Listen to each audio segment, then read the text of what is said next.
আরও একটি নতুন ভিডিওতে স্বাগত জানাই বন্ধুরা। আশা করছি আপনারা সকলে সুস্থ আছেন এবং আপনাদের বাগানে গাছগুলি খুবই ভালো আছে। আজকে আমি একটি খুবই গুরুত্বপূর্ণ বিষয় নিয়ে চলে এসেছি, যেটি হলো আপনারা গরমের শুরুতে ড্রাগন গাছের কীভাবে পরিচর্যা করবেন এবং এই সময় ড্রাগন গাছে কী খাবার দেবেন এবং এই সময় ড্রাগন গাছে কী পরিচর্যা আপনারা এই সময় করবেন।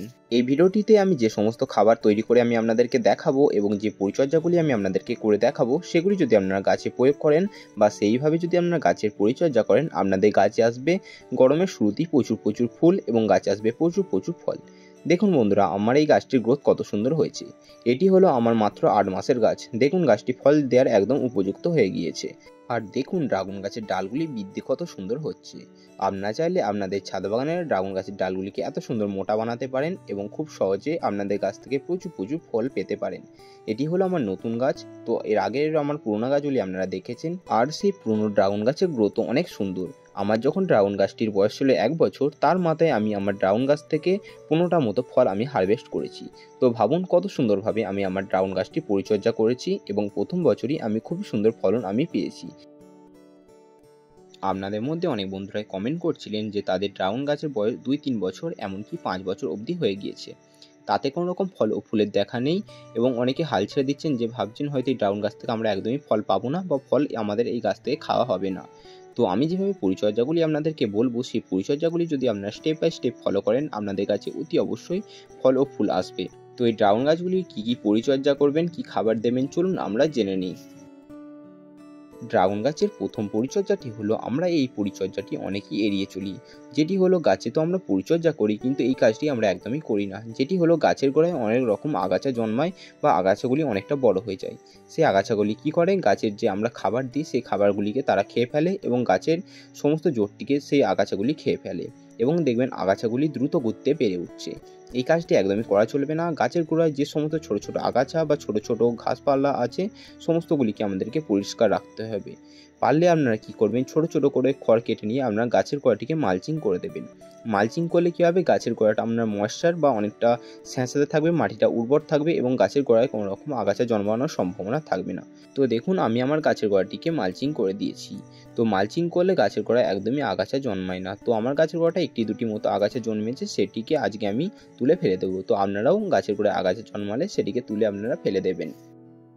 ড্রাগন গাছের সবথেকে গুরুত্বপূর্ণ যে পরিচর্যাটি হলো, সেটি হলো সূর্যালোক। এটি হলো ড্রাগন গাছে একদম সবথেকে গুরুত্বপূর্ণ পরিচর্যা। এটি যেহেতু ক্যাকটাস জাতীয় গাছ, এটিকে আমাদেরকে রাখতে হবে একদম ডাইরেক্ট সানলাইটে। এখানেই অনেকে ভুল করেন। অনেকে এই গাছটিকে কী করেন, শেড এরিয়ায় রেখে দেন। তো শেড এরিয়ায় যদি এই গাছটি হয়, যদিও হয়, গাছে একদমই ফল ও ফুল আসবে না। তো আপনারা এই গাছকে এমন জায়গায় রাখার চেষ্টা করবেন যেখানে কমপক্ষে 7 থেকে 8 ঘন্টার আপনার গাছে অতি অবশ্যই পাই। দেখুন আমি যেখানে ভিডিওটি করছি সেখানে সারাক্ষণ সূর্যালোক পৌঁছয়। এখন যে ভিডিওটি আমি করছি এটি হলো একদম ডাইরেক্ট রোদে। আমি একদম রৌদ্রের মধ্যে ভিডিওটি করছি। আমি আমার ড্রাগন গাছটিকে এমন জায়গায় রেখেছি যেখানে সকাল থেকে সূর্য ওঠা থেকে শুরু করে সূর্য অস্ত যাওয়া পর্যন্ত আমার ড্রাগন গাছটি রোদ পায়। আপনারা যারা যত বেশি রৌদ্রে আপনার ড্রাগন গাছটিকে রাখতে পারবেন ততই ভালো। তাহলেই আপনাদের গাছে ফুল ও ফলের সংখ্যা বেড়ে যাবে এবং গাছে দ্রুত ফুল ও ফল আসবে। তো আপনারা যারা এখনও পর্যন্ত এই গাছটিকে শেড এরিয়ায় রেখেছেন, তারা শীঘ্রই আপনাদের গাছটিকে ডাইরেক্ট সানলাইটে নিয়ে যান। যেখানে সবথেকে বেশি রৌদ্র পৌঁছায় সেই অংশে আপনার ড্রাগন গাছটিকে রাখার চেষ্টা করবেন। ডাইরেক্ট সানলাইটে রাখলেই আপনার ড্রাগন গাছ থেকে প্রচুর ফুল ও ফল আপনারা পাবেন। ড্রাগন গাছ থেকে যদি আমরা বছর শুরুতে বা বেশি পরিমাণে ফলন পেতে চাই, তাহলে আমাদেরকে এই পরিচর্যাটিকেও খুব ভালোভাবে আমাদেরকে পালন করতে হবে, যেটি হলো জল। আমরা এই গাছে কতটা পরিমাণে জল দেব। আপনাদের মধ্যে অনেক বন্ধুরা আছেন যারা অন্যান্য গাছের মতো এই গাছে প্রত্যেক দিন সকালে এবং বিকেলে 2 বেলা করে আপনারা এই গাছে জল দেন। এই কাজটি একদমই করা চলবে না। এটি যেহেতু ক্যাকটাস জাতীয় গাছ, এতে জল একদমই কম লাগে। আপনারা এই গাছে কখন জল দেবেন, এই গাছে আপনারা সপ্তাহে 1 থেকে 2 বার করে আপনারা এই গাছে জল দেবেন। আমি আমার গাছে সপ্তাহে 2 বার করে জল দিই, তাহলেই যথেষ্ট। কারণ এটি যেহেতু ক্যাকটাস জাতীয় গাছ, এতে জল একদমই বেশি লাগে না। আপনারা সপ্তাহে 2 থেকে 3 বার জল দিলেই যথেষ্ট। এই গাছ একদমই অতিরিক্ত জল পছন্দ করে না। আর আপনারা যারা অতিরিক্ত পরিমাণে জল দেবেন, তাতে কি হবে, অতিরিক্ত জল দিলে গাছের শিকড়টা অনেক সময় ড্যামেজ হবে, পাশাপাশি গাছে পচনের দেখা দেবে বা গাছের গোড়ায় ফাঙ্গাসের আক্রমণ দেখা দেবে।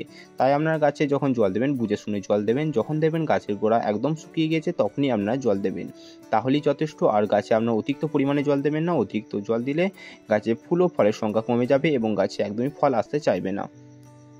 ড্রাগন গাছে পঞ্চম পরিচর্যাটি হলো যে আমরা ড্রাগন গাছ থেকে বেশি পরিমাণে ফলন পেতে বা গরমের শুরুতে আমরা ড্রাগন গাছে কী খাবার দেব। তো আমরা এই সময় ড্রাগন গাছে মিশ্র খাবার আমরা গাছে দেবো। তো মিশ্র খাবার তৈরির জন্য আমি সবার প্রথমে এখানে নিয়েছি 2 মুঠো মতো গোবর সার। আপনারা যদি গোবর সার না পান তার পরিবর্তে আপনারা ভার্মি কম্পোস্ট বা পাতা পচানো সার বা 1 বছর পুরনো গোবর সার আপনারা এখানে ব্যবহার করতে পারেন। আমার গোবর সারটা এতই পুরনো যে দেখুন সেই গোবর সারটি একদম ডাস্ট হয়ে গিয়েছে বা একদম পাউডার হয়ে গিয়েছে। পাশাপাশি আমি এখানে দিলাম অর্ধেক মুঠো মতো ডিএপি। তো আপনারা এখানে কিছুটা পরিমাণে ডিএপি ব্যবহার করবেন। পাশাপাশি আমি এখানে 1 মুঠো মতো সরিষার খোল আমি এখানে ব্যবহার করেছি, যেহেতু আমাদের ড্রাগন গাছকে দ্রুত গতিতে বাড়িয়ে তুলতে হবে। তো আপনারা এখানে কিছুটা পরিমাণে ডিএপি এবং কিছুটা পরিমাণে সরিষার খোলের গুঁড়ো আপনারা এখানে ব্যবহার করবেন। আর আপনারা যদি ডিএপি না পান তার পরিবর্তে আপনারা এখানে কি ব্যবহার করতে পারেন, এনপিকে 10-26-26 আপনারা এখানে ব্যবহার করতে পারেন বা আপনারা এখানে পটাশ ব্যবহার করতে পারেন। তো আমি এই সমস্ত মিশ্রণটিকে খুব ভালোভাবে আমি এখানে একে অপরের সাথে মিশিয়ে নেব। আমি এখানে 2টি ক্যারেটের গাছটি প্রতিস্থাপন করেছি, তো সেই জন্য আমি এই 2 মুঠো মতো ভার্মি কম্পোস্ট নিয়েছি এবং অর্ধেক পরিমাণে ডিএপি নিয়েছি এবং 1 মুঠো মতো সরিষার খোল নিয়েছি। এটিকে 2টি ফলের ক্যারেটে অনুপাতে আমি এখানে তৈরি করেছি। আপনারা যদি টবে বসান সেক্ষেত্রে আপনারা 1 মুঠো মতো ভার্মি কম্পোস্ট বা গোবর সার বা 1 বছরে পাতা পচানো সার ব্যবহার করবেন। পাশাপাশি 10 থেকে 12টা দানা মতো আপনারা এখানে ডিএপি ব্যবহার করতে পারেন এবং অর্ধেক মুঠো মতো আপনারা সরিষার খোল ব্যবহার করতে পারেন। তো আপনার যেমন সংখ্যায় গাছ আছে তেমন অনুপাতে আপনারা এই খাবারটিকে তৈরি করবেন। তো আমি যেহেতু ক্যারেটে গাছটি প্রতিস্থাপন করেছি সেই ক্ষেত্রে আমি এখানে 3 মুঠো মতো এই খাবারটিকে ব্যবহার করব। আপনারা টবে বসালে আপনারা 1.5 মুঠো মতো এই খাবারটিকে ব্যবহার করবেন। তো খুব ভালোভাবে আপনারা টবের এই খাবারটিকে দিয়ে দেবেন। আর বন্ধুরা একটি কথা, অতি অবশ্যই গাছে খাবারটি দিয়ে দেওয়ার আগে গাছের মাটিটিকে আপনারা কিছুটা পরিমাণে খুঁচিয়ে নেবেন। আর অতি অবশ্যই গাছে খাবারটি দিয়ে দেওয়ার পর গাছে আপনারা ভরপুর জল দিয়ে দেবেন। তো এই সরিষার খোলটি আমি যে এখানে দিলাম, তো এটি কি করবে, গাছটিকে দ্রুত গতিতে বাড়িয়ে তুলতে সহায়তা করবে। এটি হলো আপনারা এই ফেব্রুয়ারি বা মার্চ মাস পর্যন্ত আপনারা এই খাবারটিকে গাছে ব্যবহার করতে পারেন এবং আপনার এপ্রিল মাসের পরিচর্যা আমি আলাদাভাবে আনবো, তার জন্য আপনারা অতি অবশ্যই আমার চ্যানেলটিকে সাবস্ক্রাইব করে নেবেন। তো এই গেল গাছে খাবারের বিষয়টি। পাশাপাশি আপনারা গাছে আরও খাবার দিতে পারেন। তো খাবার হিসেবে আপনারা এই সময় গাছে আরও যে খাবারগুলি দিতে পারেন সেগুলি হলো, আপনারা যারা জৈব উপায়ে বাগান করেন তারা আপনারা এই সময় গাছে শুধুমাত্র ভার্মি কম্পোস্টও দিতে পারেন বা আপনারা এই সময় শুধুমাত্র গোবর সারও দিতে পারেন বা আপনারা পাতা পচানো সারও দিতে পারেন। এটির পাশাপাশি আপনারা গাছে তরল খাবার হিসেবে সরিষার খোল পচানো জল গাছে আপনারা ব্যবহার করতে পারেন। তো আপনার সরিষার খোলটিকে আপনারা 1 সপ্তাহের জন্য খুব ভালোভাবে আপনারা সেটিকে পচাবেন এবং 1 সপ্তাহ পর সেটির সঙ্গে আপনারা অর্ধেকের একটু বেশি পরিমাণে জল মেশাবেন। আপনারা ধরুন 1 মগ মতো সরিষার খোল পচানো জল নিয়েছেন, আপনারা এখানে 4 মগ মতো প্লেন জল আপনারা এখানে ব্যবহার করতে পারেন। তো এটিকে আপনারা গাছে সপ্তাহে 1 বার করে ব্যবহার করতে পারেন, তাহলেই দেখবেন আপনাদের গাছের আমার মতো এই ডালগুলি দ্রুত গতিতে বাড়তে শুরু করবে এবং গাছের ডালগুলি মোটা হবে। তো আমি আমার গাছে সপ্তাহে 1 বার করে সরিষার খোল পচানো জল গাছে দিয়ে যেতে পারি। আপনারা অনেকেই আছেন যারা সরিষার খোল পচানো জলের গন্ধ একদমই পছন্দ করেন না, তারা আপনারা এই সময় গাছে এই সবজির খোসা পচানো জল আপনারা গাছে দিতে পারেন। আপনারা অনেকেই আছেন যারা সবজি খান এবং সবজির খোসাটিকে ফেলে দেন, তো সবজির খোসাটিকে আপনারা সেম একইভাবে গাছে সরিষার খোলের মতো আপনারা গাছে ব্যবহার করতে পারেন। তো সরিষার খোল পচানো জল আপনারা যেমনভাবে ব্যবহার করেন সেইভাবেই আপনারা গাছে সবজির খোসা পচানো জলও গাছে ব্যবহার করতে পারেন। তো এই গেল গাছে খাবারের বিষয়টি। এই খাবারগুলিকে গাছে আপনারা অল্টারনেট করে গাছে ব্যবহার করতে পারেন। তো এরপর চলুন আমরা এই গাছের আরও কিছু পরিচর্যা জেনে নিই, যেগুলি হলো এই গাছে যে সমস্যাটি বেশি দেখা দেয় সেটি হলো গাছে পচনে আক্রমণ দেখা দেয়, যার ফলে কি হয়, গাছের ডালগুলি পুনরায় পচতে শুরু করে। এখন যেহেতু গরমের শুরু বা শীতে হালকা হালকা শীত আছে এখনও, তাই আপনারা গাছে এই সময় খুব ভালো ফাঙ্গিসাইড আপনারা গাছে ব্যবহার করবেন, কারণ এখন দেখবেন সকালবেলা করে বেশ ভালোই কুয়াশা দিচ্ছে এবং এই কুয়াশাতেই গাছে পচনে আক্রমণ বেশি দেখা দেয়। তার জন্য আপনারা কি করবেন, খুব ভালো ফাঙ্গিসাইড গাছে প্রয়োগ করবেন সপ্তাহে 1 বার করে। তো ফাঙ্গিসাইড হিসেবে আমি আমার কাছে স্যাপ ব্যবহার করি, ব্লাইটক্স বা রিডোমিন গোল্ড আপনারা এখানে ব্যবহার করতে পারেন।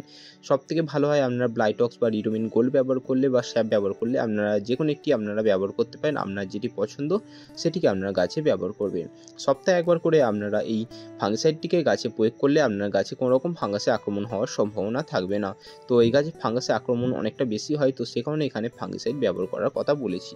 তো সপ্তাহে 1 বার করে আপনারা অতি অবশ্যই গাছে ফাঙ্গিসাইড প্রয়োগ করবেন। এই গেল গাছে খাবার প্রয়োগ এবং কিছু সাধারণ পরিচর্যা, এগুলি আপনারা অতি অবশ্যই গাছে ফলো করে চলবেন। পাশাপাশি এই সময় আপনাদেরকে গাছে কিছু ডাল আপনাদেরকে ছাঁটাই করতে হবে, যেগুলি দেখবেন গাছের গ্রোথ একদমই বন্ধ হয়ে গিয়েছে, যে ডালগুলির মাথা একদমই ফোঁতা হয়ে গিয়েছে বা একটি ডালে অসংখ্য পরিমাণে কুশি আসছে, সেগুলিকে আপনাদেরকে কেটে এখানে ছাঁটাই করতে হবে।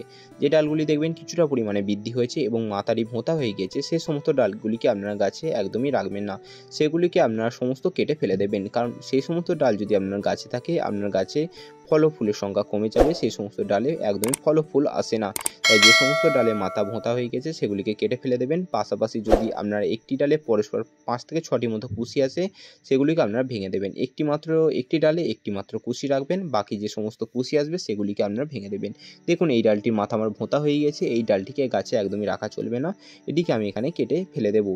তো বন্ধুরা এই ছিল আজকের ভিডিওটি কেমন লাগলো অবশ্যই কমেন্ট করে জানাবেন। এবং যে খাবারগুলি আমি আপনাদেরকে দিতে বললাম, যে পরিচর্যাগুলি করতে বললাম এবং যে ওভারঅল পরিচর্যাটি আমি আপনাদেরকে শেয়ার করলাম, সেগুলি আপনারা যদি ফলো করেন আপনাদের গাছে অতি অবশ্যই ফল আসবে। আর আপনারা যারা কমেন্ট করছিলেন যে তাদের গাছে একদমই ফল ও ফুল আসছে না, তো এই পরিচর্যাগুলি আপনারা ফলো করুন, দেখবেন আপনাদের কাছে অতি অবশ্যই ফল ও ফুল আসবে। তো বন্ধুরা ভিডিওটি কেমন লাগলো অবশ্যই কমেন্ট করে জানাবেন। ভিডিওটি যদি ভালো লাগে অন্যান্য বন্ধুদের কাছে অতি অবশ্যই শেয়ার করবেন এবং ভিডিওটি কেমন লাগলো অবশ্যই কমেন্ট করে আপনারা জানাবেন। তো বন্ধুরা ভিডিওটি যদি ভালো লাগে অবশ্যই চ্যানেলটিকে সাবস্ক্রাইব করে নেবেন। তো বন্ধুরা দেখা হচ্ছে আবার অন্য কোনো ভিডিও নিয়ে। তো ততক্ষণ সুস্থ থাকবেন, ভালো থাকবেন এবং আমার ভিডিও দেখতে থাকবেন।